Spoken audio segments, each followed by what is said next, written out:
또 내게 보일 징조가 이러하니 너희가 금년에는 스스로 자라난 것을 먹고 내년에는 그것에서 난 것을 먹되 제3년에는 심고 거두며 포도원을 심고 그 열매를 먹으리라. 유다 족속 중에서 피하고 남은 자는 다시 아래로 뿌리를 내리고 위로 열매를 맺을지라. 남은 자는 예루살렘에서부터 나올 것이요 피하는 자는 시온 산에서부터 나오리니 여호와의 열심히 이 일을 이루리라 하셨나이다 하니라.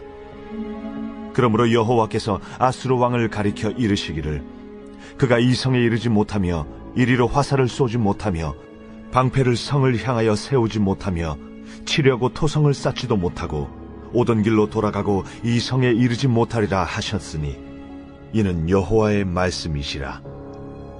내가 나와 나의 종 다윗을 위하여 이 성을 보호하여 구원하리라 하셨나이다.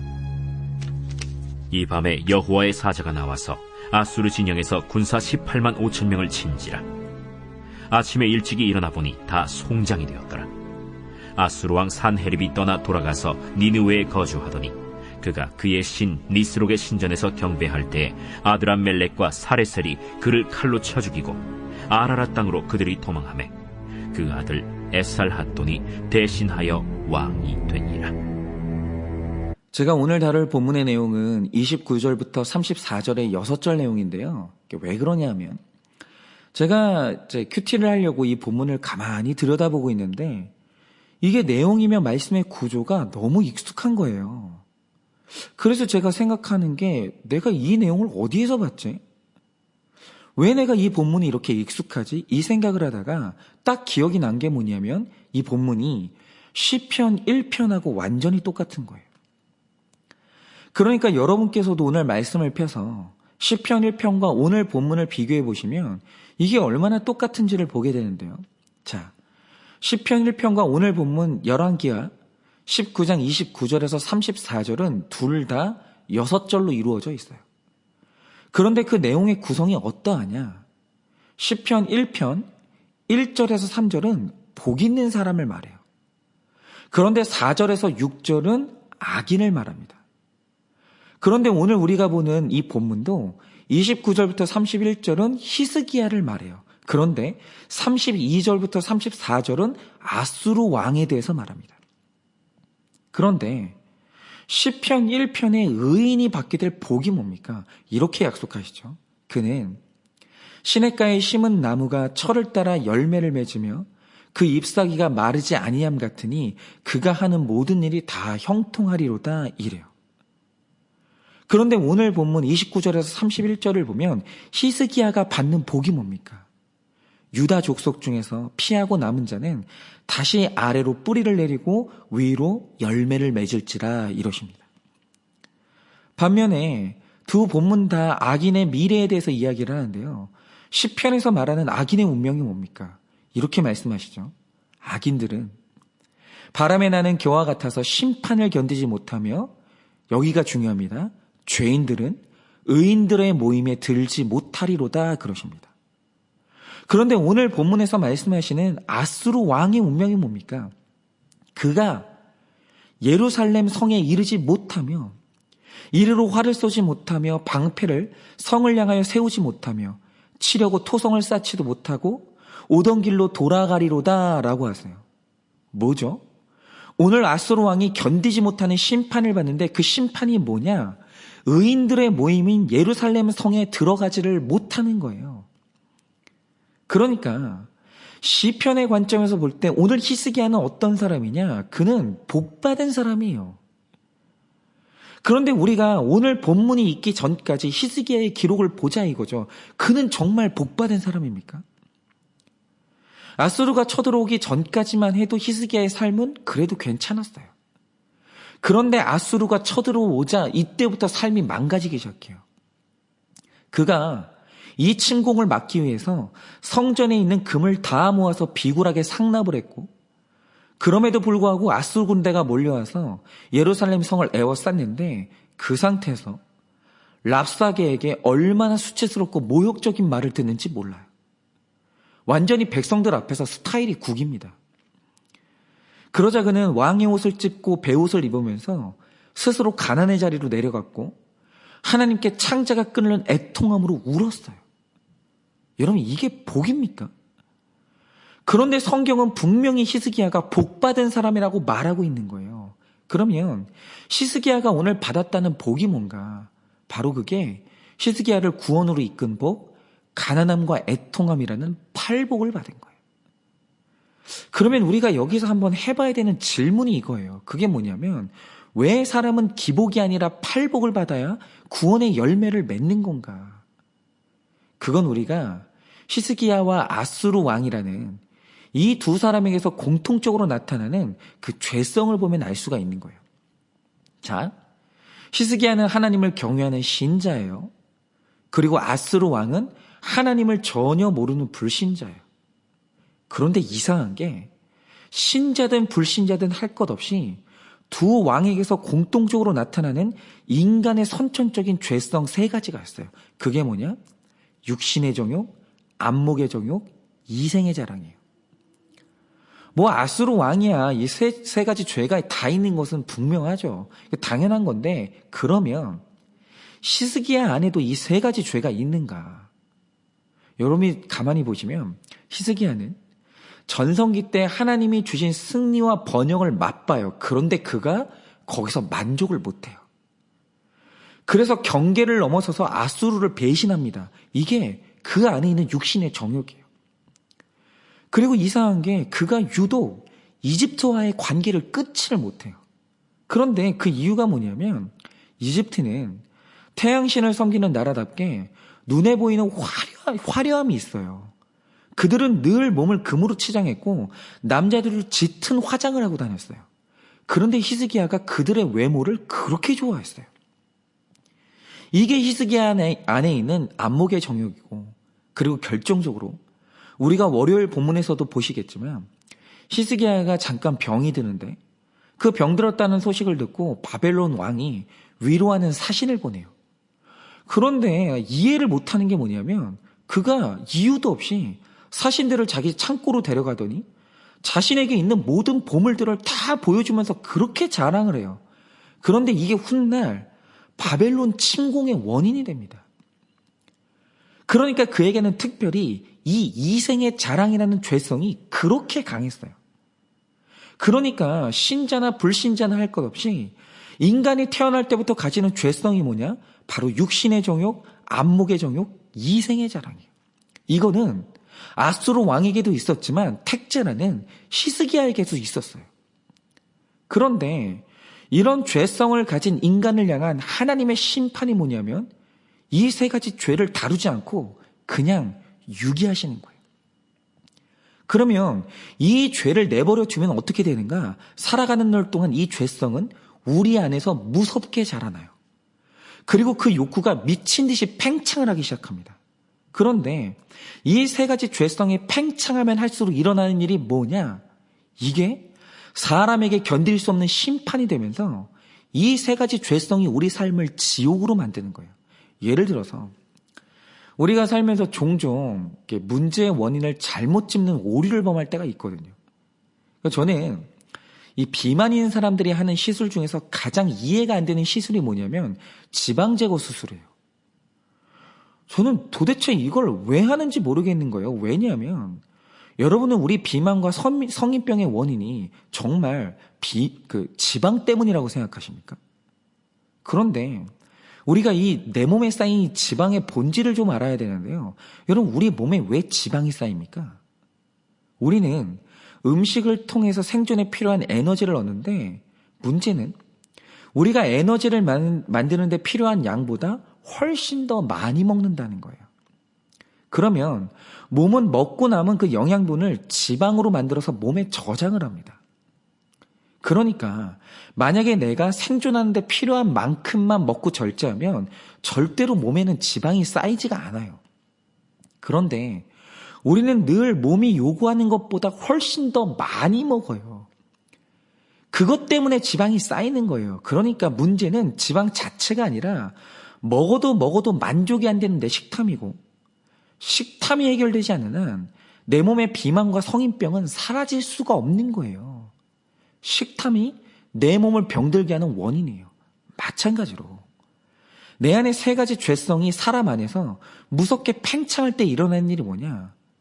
바로 그 죄가 인간이 견딜 수 없는 지옥의 고통을 불러오는 거예요. 예를 들어서 여러분, 자녀는 남한테 자랑하려고 키우는 게 아니에요.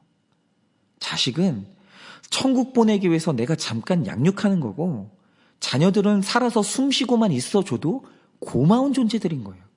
그런데 이 생의 자랑이 그 안에서 팽창하는 사람은 필경 자식을 자랑하기 위해서 키워요. 그런데 남에게 자랑할 만한 자식을 키우겠다는 그 부모의 시도 속에서 자녀들은 지옥을 살게 돼요. 그리고 설령 자녀가 아무리 훌륭하게 자라난다 해도 곁에 내 아이보다 탁월한 사람이 하나만 더 있으면 견딜 수 없는 질투 때문에 부모들도 다 지옥을 살아요. 여러분, 지금 이 나라의 입시 지옥이 왜 일어나고 있습니까? 정말 자식들 앞날 위해서 이 입시 지옥이 일어나고 있다고 생각하십니까? 아니에요. 그 부모들 안에 있는 이생의 자랑 때문에 오늘도 아이들이 입시 지옥을 살고 있고 부모들고 지옥을 살고 있는 거예요. 여러분, 많은 사람들이 잘못 생각하는 게, 왜 오늘 내가 열등감의 지옥을 살고 불만족의 지옥을 살고 우울함의 지옥을 살까? 이유는 더 많이 가지지 못해서가 아니라 육신의 정욕, 안목의 정욕, 이생의 자랑이 내 안에서 무섭게 팽창했기 때문이에요. 여러분, 왜 아수르 왕이 살아있는 날 동안 전쟁터를 벗어나지 못하고 가지려고 하다가 그렇게 지옥에 갔겠습니까? 설마 아수르 왕이 가진 게 부족해서 그렇게 됐을까요? 아니에요. 그의 안에서 이 세 가지 죄성이 미친 듯이 팽창해 있었기 때문이에요. 그래서 아수르 왕은 가져도 이겨도 만족하지 못하는 전쟁을 살다가 그가 멸망하게 된 겁니다. 그런데 하나님께서 히스기야 같은 택자에게 가난하게 되고 애통하게 되는 팔복을 왜 주시겠어요? 이유가 뭐냐면 이 팔복이 우리 안에 있는 육신의 정욕, 안목의 정욕, 이생의 자랑을 무력화시키기 때문이에요. 그런데 인간 안에서 이 세 가지가 무력화될 때 바로 그 사람에게 하나님의 위로가 전달되고 이 땅에서 평안함과 천국이 임하게 되는 거예요. 제가 최근에 굉장히 은혜를 받은 사연을 듣게 됐는데, 요즘은 유튜브가 대세 아닙니까? 그런데 이 유튜브 채널 중에 기독교인 부부가 운영하는 채널이 하나 있어요. 그런데 이 부부가 얼마나 유쾌하고 밝게 살아가는지 안 믿는 사람들도 굉장히 이 부부를 좋아하면서 이 선한 영향력을 끼치는 부부가 있었어요. 그런데 최근에 이 부부에게 어떤 사건이 생겼냐면, 이 부부에게 두 아들이 있었는데 이 둘째가 태어난 지 얼마 안 되는 신생아거든요. 그런데 너무나 예뻤던 그 둘째가 갑자기 심장마비로 돌연사를 했어요. 그래서 한동안 이 부부가 유튜브 활동을 중단하고 사라졌었습니다. 근데 얼마 전부터 다시 활동을 시작하면서 이 부부 중에 남편이 둘째의 죽음에서 깨달은 것들을 간증하기 시작하는 거예요. 그런데 그 간증을 하면서 이런 내용을 말해주더라고요. 우리는 보통 대부분의 사람들이 자식을 먼저 떠나보내는 이 경험을 못 하잖아요. 그래서 우리는 도대체 부모가 자식을 먼저 떠나보낸다는 게 어떤 슬픔일까? 어떤 고통인가? 감히 상상을 못 하잖아요. 그런데 이 남편분이 둘째 아이를 잃었을 때 그 슬픔이 얼마나 컸냐면 땅을 기어다니면서 울었다는 거예요. 너무 아파가지고. 그러다가 장례 중에 말씀을 보는데 갑자기 다윗이 아들을 잃었던 본문을 읽게 된 거예요. 그런데 그 본문을 보면 다윗이 이 밧세바와의 불륜으로 얻은 아들이 그 죄의 대가로 시름시름 앓기 시작해요. 여기서 다윗은 이 아들이 죽을지도 모른다는 두려움을 갖게 됩니다. 그래서 다윗은 그날부터 혹시 하나님이 살려주실까 싶어서 식음을 전폐하고 아이의 생명을 위해서 기도를 해요. 그런데 그렇게 기도하는 중에 다윗은 모르고 있었는데 아이가 죽게 됩니다. 그러자 신하들이 이게 너무 두려워서 아이의 죽음을 다윗에게 전달을 못하는 거예요. 왜냐하면 아이가 아플 때는 식사도 안 하고 기도하던 사람인데 아이가 죽었다는 소식을 들으면 어떻게 나올까? 자살하지 않을까? 그대로 침대에 들어누워서 시름시름 앓다가 죽지 않을까? 그거 너무 두려운 거예요. 그래서 신하들이 아무도 아이의 죽음을 전달하지 못하는데 그러다가 다윗이 신하들의 분위기를 보고 아이가 죽었다는 사실을 알게 돼요. 그런데 신기한 게 뭐냐면 아이가 죽자 다윗이 몸을 씻기 시작하더니 식사를 하기 시작하는 거예요. 그래서 이 반응이 너무 신기했던 신하들이 왕에게 아니 어떻게 아이가 죽으니까 식사를 하고 회복을 하시는지 묻거든요. 그런데 그때 다윗이 하는 말이 뭔가? 이제 아들이 나한테 올 방법은 없어. 그건 끝났어. 그런데 잃은 아들을 다시 만날 단 하나의 방법이 오직 믿는 자들에게만 허락돼 있어요. 그게 뭡니까? 내가 그 아들이 있는 천국으로 가면 돼요. 그 방법이 살아있는 모든 부모들에게 다 열려 있는 거예요. 그런데 이게 뭐냐면 바로 구원이에요. 그래서 그때부터 다윗은 내 아들 만날 수 있는 구원을 받기 위해서 인생을 거룩하게 살기 시작해요. 그런데 이 아빠가 이 말씀을 보면서 왜 내 아들이 죽어야 되는지, 이 죽음의 의미가 뭔지 이걸 깨달은 거예요. 여러분, 이 아들이 먼저 천국으로 간 건 너무 슬픈 일이죠. 그런데 이 아들이 천국에 가면서 아버지에게 남긴 숙제가 있는 거예요. 그게 뭡니까? 아빠가 나를 다시 만나려면 아빠가 살아가는 날 동안 거룩하게 살다가 구원받으면 돼요. 그러니까 아빠가 아들을 구원과 거룩으로 이끄는 게 아니라 이 어린 아들의 죽음이 아빠를 거룩과 구원으로 이끌고 있는 거예요. 그래서 이 아들이 사명 감당으로 먼저 천국에 간 거예요. 여러분, 바로 이겁니다. 아빠가 아들을 잃은 사건은 감히 인간이 상상하기 힘든 애통의 사건이에요. 그런데 그 애통의 사건이 이 아버지에게 복이 됐어요. 팔복으로 임했어요. 그러자 어떤 일이 일어납니까? 이 아버지 안에서 이 땅에 대한 세 가지 죄성이 완전히 무력화가 되는 거예요. 자랑하기도 싫고 육신의 정욕도 싫고 안목의 정욕도 싫은 거예요. 그냥 내 아들 만나기 위해서 내가 이 땅 가운데서 최선을 다해 이 거룩한 삶을 살다가 천국 가는 게 목표가 된 거예요. 그러니까 이 아버지한테는 천국이 실제적인 내 삶의 단 하나의 위로가 되는 거예요. 천국 말고 이 아버지를 위로할 수 있는 건 아무것도 없게 된 거예요. 감히 이 세상의 욕심이 아버지를 침투하지 못하는 거예요. 여러분, 그래서 오늘 성경은 공격당하고 이 팔복을 받은 히스기야가 복받은 사람이고 공격하고 있는 아수르가 멸망당할 죄인이라고 말하고 있는 거예요. 여러분, 사랑하는 성도 여러분, 오늘 하나님께서 가난하고 애통해야 된다고 하십니다. 그게 내가 너희들에게 주는 팔복이라고 하세요. 왜냐하면 팔복을 받아 내 안에 정욕이 죽은 사람에게 하나님의 위로가 임하고 천국이 임하기 때문에. 그러니 오늘 나의 삶에 가난해지는 일, 애통해지는 일을 겪고 있으시다면 바로 내가 복받은 히스기야구나, 이걸 깨달으시기를 바라요.